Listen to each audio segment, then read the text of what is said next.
Hey guys, welcome to my channel. This is my first video and in this video I will cover introduction of pharmacognosy which includes history of pharmacognosy, what is pharmacognosy and the natural sources from which we obtain drug. So, what is pharmacognosy? Pharmacognosy is the study of crude drug which we obtain from natural sources like plants, animals, minerals, and it involves analyzing the biological, chemical, biochemical and physical properties. Pharmacognosy में हम crude drug के बारे में study करते हैं and उनके biological, chemical, biochemical, physical properties को भी analyze करते हैं. Pharmacognosy is made up of two Greek words, that is pharmakon, which means a drug, and gignosa, which means to acquire knowledge. Pharmacognosy is also known as material medica, and ये जो material medica name है ये हमारा C.A. Sedler साहब ने दिया है. So father of medicine हमारे हिपोक्रेट सर हैं. And as I had already told you, study of crude drug which is obtained from any natural source known as pharmacognosy. तो ये crude drug हमारा क्या है? ये crude drug क्या होता है? So crude drug are the natural occurring substance जो कि हम किसी नेचुरल सोर्स से ऑब्टेन करते हैं और उसे रॉ फॉर्म में यूज करते हैं बिना किसी प्रोसेसिंग के. ये जो प्रोसेसिंग वर्ड हमने यूज किया है इसमें जो ड्राइंग मेथड हो गया और जो साइज रिडक्शन मेथड है ये एक्सेप्शन में है. यानी किसी ड्रग में अगर हम ड्राइंग या साइज रिडक्शन मेथड यूज करते हैं तो वो हमारा क्रूड ड्रग कहलाएगा. बट अगर इसके अलावा कोई भी मेथड लाइक एक्सट्रैक्शन डिस्टिलेशन जैसे मेथड यूज करते हैं साइज रिडक्शन और ड्राइंग के अलावा कोई भी मेथड, तो वो हमारा क्रूड ड्रग नहीं कहलाएगा. नेक्स्ट इज कि मेडिसिनल प्लांट्स को एंशियंट टाइम में किस तरीके से एक्सप्लोर किया गया था. तो first is trial and error guess work जिसमें ट्रायल मेथड यूज किए गए थे. Next is while searching for food, किसी चीज को खाने से यदि वॉमिटिंग कॉज हो गई, ये हम एज एन एग्जांपल यूज कर रहे हैं. तो कोई भी प्लांट के पार्ट को खाने से अगर वॉमिटिंग कॉज हुई तो उस पार्ट को हम लोग एज एन एमेटिक्स की तरह यूज करने लगे. किसी भी प्लांट के पार्ट को मैंने खाया एंड मुझे डायरिया कॉज हो गया तो उस पार्ट को हम लोग एज एन लेक्सेटिव या परगेटिव यूज करने लगे for constipation. So next is signature of nature, that is also known as doctrine of signature. ये क्या है doctrine of signature? तो doctrine of signature में जो भी प्लांट का पार्ट हमारा किसी एनिमल के ऑर्गन से मैच करता है. हम लोगों ने ले लिया गिंगको बिलोबा लीफ. ये जो गिंगको बिलोबा लीफ है ये हमारे ब्रेन की स्ट्रक्चर से सिमिलर है. तो उसे एज एन हम लोग मेमोरी लॉस की तरह यूज करने लगे. यानी कोई भी प्लांट का पार्ट जो कि किसी एनिमल के ऑर्गन की से सिमिलर है तो हम लोग उसे उसी चीज के लिए यूज करने लगे. नेक्स्ट इज जू फार्माकोग्नोसी. सो जू फार्माकोग्नोसी में हाँ बहुत से ऐसे एनिमल्स होते हैं जिनमें सेल्फ मेडिकेशन पावर होती है.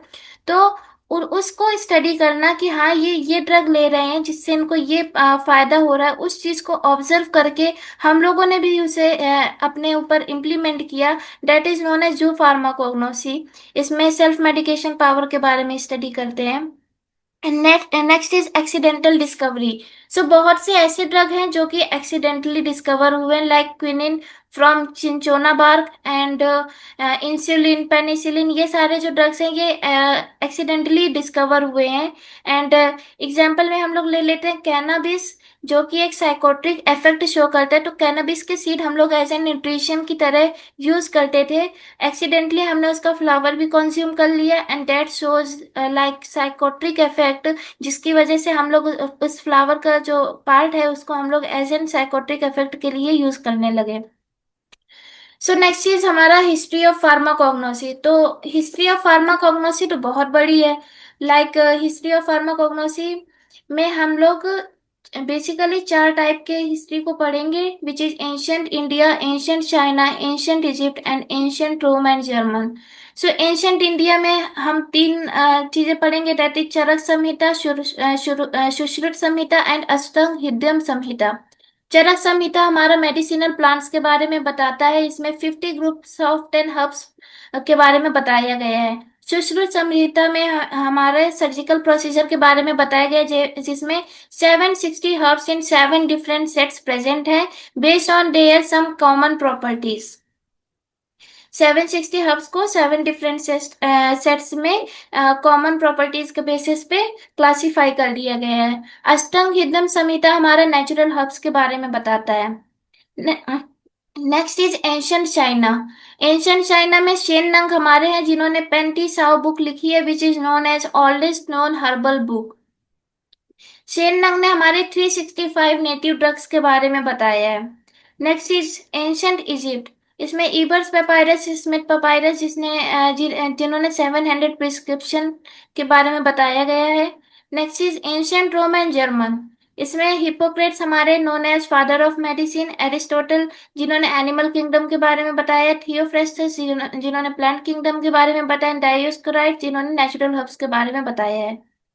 स्कोप ऑफ फार्माकोग्नोसी हम लोग अलग से लेक्चर इसका कवर करेंगे। सो नेक्स्ट हम बात करें सोर्सेस ऑफ ड्रग की। ड्रग्स कौन कौन से सोर्स से ऑब्टेन होती हैं, like plant, animal, marine, minerals, microorganisms. Microorganisms में हम लोग एग्जांपल ले लेते हैं पेनिसिलिन का। Penicillin is use as an antibiotic. Plants की बात करें तो almost all parts of the plants are use for medicinal effect. पुनर्वाना vinca is the greatest example. And plant में लाइक बर्ड्स की बात करें तो क्लोव आ गए। स्टेम में बात करें तो राव वॉल्फिया। गिलोय लीव्स में बात करें तो नीम लीव्स, तुलसी लीव्स, इनमें भी मेडिसिनल इफेक्ट शो होते हैं। रूट में लाइजिंजर, टर्मरिक, फ्लावर में सनफ्लावर, रोज। एनिमल्स की बात करें, एनिमल सोर्सेज से हम लोग क्या क्या ऑब्टेन करते हैं, लाइक वुल फैट हम लोग शिप से ऑब्टेन करते हैं, बीज वैक्स या फिर honey from honey bee. And like silk from silk worm. Marine की बात करें तो code liver oil, shark liver oil, fish oil, hydra, ये सब हम लोग ऑब्टेन करते हैं। मिनरल्स की बात करें तो iron, gold, silver, zinc, these are also used for treatment of some diseases or as an immunity booster. सो सबसे पहले हम लोग प्लांट सोर्सेज की बात करें तो plant sources is the oldest source of drug. Most of the drug in ancient time were derived from plant. अब अगर इसमें हम लोग बात करें लीव्स के पार्ट की तो लीव्स में एग्जांपल हम लोग टोबैको लीव्स का ले लेते हैं जिसका मेन कॉन्स्टिट्यूएंट निकोटीन है। अगर नीम लीव्स का एग्जांपल लें तो इसमें anti bacterial, anti fungal, blood purifier की तरह यूज होता है। तुलसी लीव हमारा anti bacterial, antioxidant, cardio protective की तरह यूज होता है। Cardio protective means health health heart health को अच्छा करता है, बूस्ट करता है। स्टेम की बात करें तो हमारा राव वोल्फिया आ गया। राव वोल्फिया का मेन कॉन्स्टिट्यूएंट है हमारा रिजरपाइन। रिजरपाइन ही हमारे जो ब्लड प्रेशर होता है इसको डिक्रीज करता है। तो जो रिजरपाइन हमारा इसका मेन कॉन्स्टिट्यूएंट है राव वोल्फिया का, which has properties of anti hypertensive, sedative, anti arrhythmic. Anti arrhythmic means irregular heart beat को क्योर करता है। सेडेटिव मीन्स हमारे नर्वस सिस्टम को काम करता है, लाइक एंजाइटी, इंसोम्निया जैसे चीजों को। एंड अगर हम लोग बात करें गिलोय की तो गिलोय antipyretic, immunomodulatory, antioxidant, detoxifying, hepatoprotective like properties को शो करता है। ये हमारे फीवर को डिक्रीज करने में हेल्प करता है, लिवर हेल्थ को अच्छा करता है, इम्यूनिटी को बूस्ट करता है, बैलेंस करता है, एंड सेल्स को अगेंस्ट ऑक्सीडेटिव डैमेज प्रोटेक्ट करता है। नेक्स्ट हम बात करते हैं बर्ड्स की तो बर्ड्स में हम लोग क्लोव का एग्जांपल लेते हैं। क्लोव में यूजिनॉल हमारा मेन एक्टिव कंपाउंड होता है, मेन कॉन्स्टिट्यूएंट होता है जो कि analgesic, anaesthetic, expectorant, antioxidant properties की तरह शो होता है। ये नेचुरल पेन रिलीवर होता है, लाइक हमारे दांत में अगर दर्द होता है तो हम लोग क्लोव ऑयल यूज करते हैं। एनेस्थेटिक भी होता है, लोकल नंबिंग प्रोड्यूस करता है। नेक्स्ट हम बात करें रूट्स की तो रूट्स में हमारा जिंजर आ जाता है जो कि anti microbial, expectorant, analgesic, anti diabetic and thermogenic properties को शो करता है। ये ब्लड शुगर लेवल को अच्छा करता है एंड हमारे मेटाबॉलिज्म को बूस्ट करता है, वार्म बॉडी प्रोड्यूस करता है। रूट्स में अगर हम दूसरा एग्जांपल ले लाइक टर्मरिक, इसमें करक्यूमिन जो होता है हमारा मेन कॉन्स्टिट्यूएंट होता है जो कि anti inflammatory, anti bacterial, antioxidant, analgesic, liver detoxifier जैसी प्रॉपर्टीज को शो करता है। अगर हम बात करें फ्लावर्स की तो फ्लावर्स में हम लोग एग्जांपल जैसे रोज ले लेते हैं। रोज को for skin as an toner की तरह यूज कर लेते हैं। सेफ्रॉन की बात करें ये भी स्किन हेल्थ के लिए यूज होता है and it contains properties like antioxidant, aphrodisiac property that promotes sexual health and eye health also. So next हम बात करें एनिमल सोर्सेस की तो वो चीजें जो हम लोग एनिमल से ऑब्टेन करते हैं, लाइक पेनक्रियाज इंसुलिन का सोर्स होता है। Insulin is use for diabetes. Urine of pregnant women contains human chorionic gonadotropin जो कि इनफर्टिलिटी के ट्रीटमेंट में हेल्पफुल होता है। अगर शीप थायराइड की बात करें तो थायरोक्सिन कंटेन करता है, that is useful for hypertension. Cod liver oil में विटामिन ए एंड डी होता है which is use as an supplement. Bee product की बात करें, like bees venom is use for arthritis. Honey contains antibacterial properties, wound healing properties. अगर wool fat की बात करें तो वुल फैट में properties like emollient, wound healing, humectant, protective, antibacterial and non comedogenic. ये स्किन केयर में use होता है for dry skin, eczema, chapped lips and wound healing काफी ज्यादा अच्छा करता है। इसमें हाइड्रेशन रिटेन करता है। एंड ये जो मोस्टली नॉन कंडेजेमिक होता है, मतलब ऑयल बेस्ड प्रोडक्ट है, लेकिन ये क्लॉक को पोर्स को क्लॉग नहीं करता है। अगर स्नेक वेनम की बात करें तो ये प्रोटीन और पेप्टाइड्स को कंटेन करता है, जो कि ब्लड प्रेशर को ट्रीट करने में, ब्लड क्लॉटिंग डिसऑर्डर को ट्रीट करने में और हार्ट अटैक को क्योर करने के लिए हेल्पफुल होता है। मरीन सोर्सेज में हम बात कर लेते हैं शार्क लीवर ऑयल की, दैट कंटेन्स एल्काइल ग्लिसरॉल, जो कि इम्यून सिस्टम को स्टिमुलेट करता है और वुंड हीलिंग को भी प्रमोट करता है। And alkyl glycerol tumour growth को भी इनहिबिट करता है। In certain preclinical studies, ongoing research into their use as an adjunct in chemotherapy, chemotherapy में as an anti tumour, chemotherapy में ट्यूमर ग्रोथ को इनहिबिट करने के लिए यूज किया जा रहा है, क्योंकि ये अल्काइल ग्लिसरॉल कंटेन करता है। अगर फिश ऑयल की बात करें, it contains omega 3 fatty acid which is use as an supplements, जो कि कार्डियोवैस्कुलर हेल्थ को, ब्रेन हेल्थ को एंड एंटी इन्फ्लामेटरी प्रॉपर्टीज भी शो करता है। कार्डियोवैस्कुलर हेल्थ को प्रमोट करता है, ब्रेन हेल्थ को प्रमोट करता है।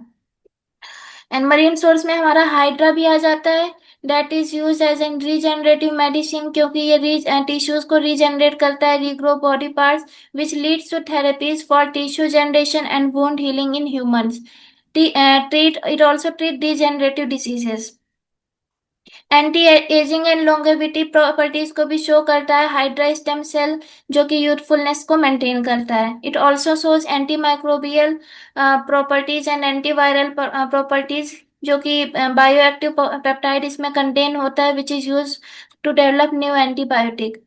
तो अब हम मिनरल सोर्स की बात करें तो मिनरल सोर्स में वो चीजें जो हमें खदानों से मिलती हैं, अगर कहें तो, so these are metallic and non metallic sources, like जिसमें आयरन आ जाता है। आयरन हमारे एनीमिया को ट्रीट करने के लिए, हीमोग्लोबिन लेवल लेवल को बढ़ाता है। नेक्स्ट इज मर्क्यूरल सॉल्ट, जो कि सिफिलिस को ट्रीट करने में हेल्पफुल होता है। जिंक, जिंक सप्लीमेंट हम लोग यूज करते हैं, जिंक ऑक्साइड पेस्ट हम लोग यूज करते हैं for wound and eczema. Iodine की बात करें तो यूज एज एन एंटीसेप्टिक।